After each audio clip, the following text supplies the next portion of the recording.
Ada salah satu firqah, kelompok yang berkembang di negeri kita ini sejak 20 tahun lebih yang lalu, yang ajarannya sangat sesat dan menyesatkan. Bahkan kalau kita timbang dengan timbangan Al-Quran dan Sunnah, tidak ragu lagi bahwa ajaran mereka ini telah keluar dari Islam. Walaupun mereka mengatasnamakan Islam, mereka adalah orang-orang yang dididik oleh para orientalis di negeri-negeri mereka 2-3 abad yang lalu. Para orientalis itu langsung mendatangi negeri-negeri Islam, Indonesia, Malaysia, Pakistan, Mesir dan seterusnya. Mereka turun terjun langsung merusak akidah dan amaliyah kaum muslimin. Pada awal abad ke-20, mereka telah mendirikan beberapa madrasah mereka yang tersebar di negeri-negeri mereka.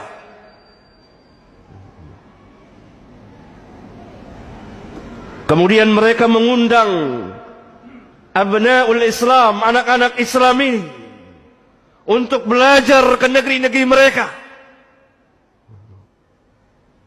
Inilah madrasah orientalis, atau yang saya namakan dengan nama Yahudi gaya baru.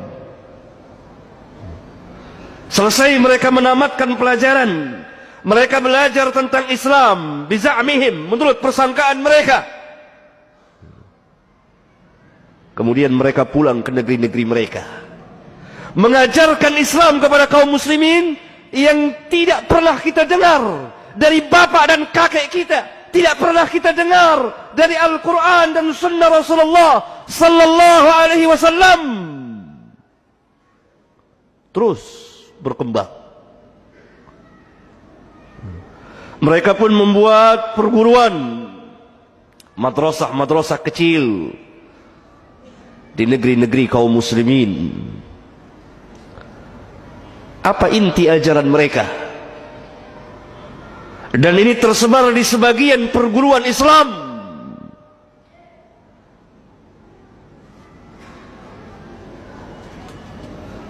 Pertama, mereka mendakwakan kesatuan agama, wahdatul wujud,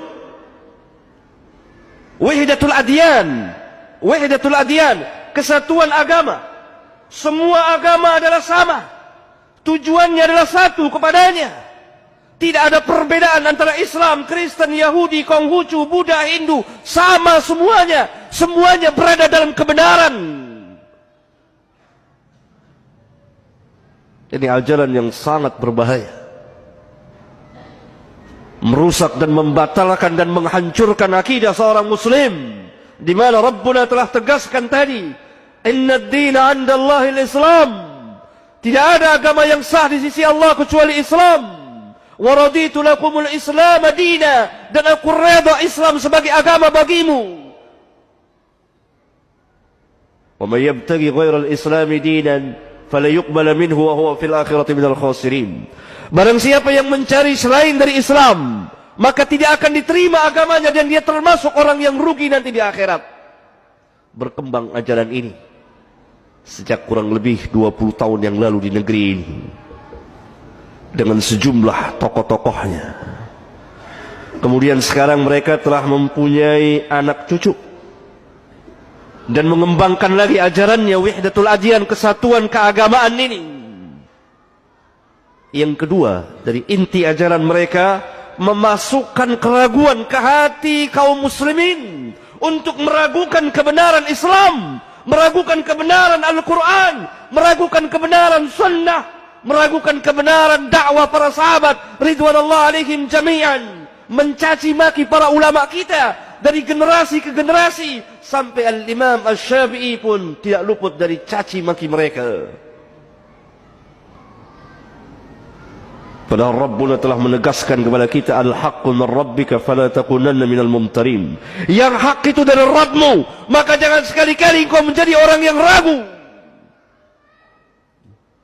Kita yakin akan kebenaran Islam, kita yakin akan kebenaran Nabi yang mulia sallallahu alaihi wasallam, kita yakin akan kebenaran Al-Qur'an dari awal sampai akhir, meskipun kita belum paham sebagiannya atau secara keseluruhannya. Qul sadaqallah, katakan benarlah Allah.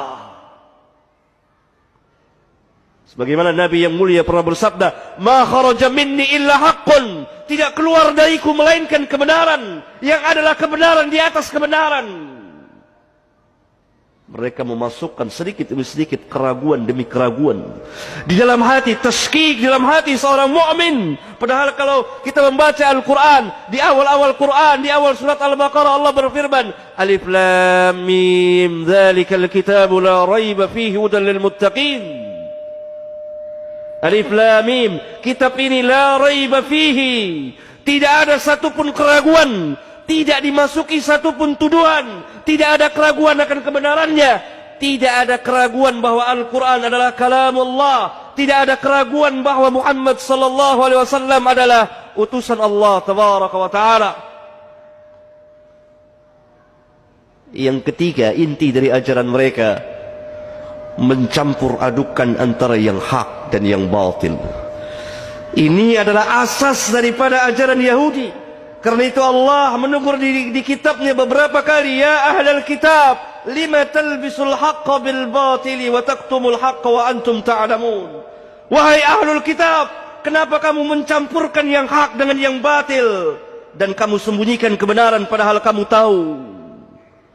Mereka memasukkan ajaran-ajaran dari luar Islam ke dalam Islam. Salah satunya lah yang berkembang pesat di negeri kita adalah Natalan bersama, ikut perayaan hari-hari keagamaan dari agama-agama yang lain dan lain-lain. Mereka memasukkan dalam peribadat, dalam keyakinan, dalam peribadatan, dalam akhlak, dalam muamalah.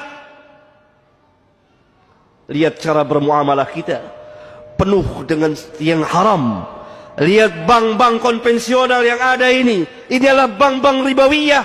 Orang pertama yang membuat bank konvensional adalah al-Yahud, orang-orang Yahudi. Yang keempat, inti dari ajaran mereka adalah meninggalkan ketaatan kepada Allah sedikit demi sedikit untuk menuju kepada kemutlakan. Tidak ada taat kepada Allah dan Rasulnya. Oleh karena itu kita lihat seorang mahasiswa di satu perguruan muslim, dia tarkus salat, meninggalkan salat bukan karena malas, tapi karena keyakinan memang salat tidak wajib. Fa inna lillahi wa inna ilaihi raji'un. Mudah-mudahan khutbah ini bermanfaat bagi khatib dan jamaah. Allahumma ighfir lil mu'minin wal mu'minat wal muslimin wal muslimat al ahya'i minhum wal amwat. Rabbana atina fid dunya hasanah wa fil akhirati hasanah wa qina adzaban nar. Walhamdulillahi rabbil alamin.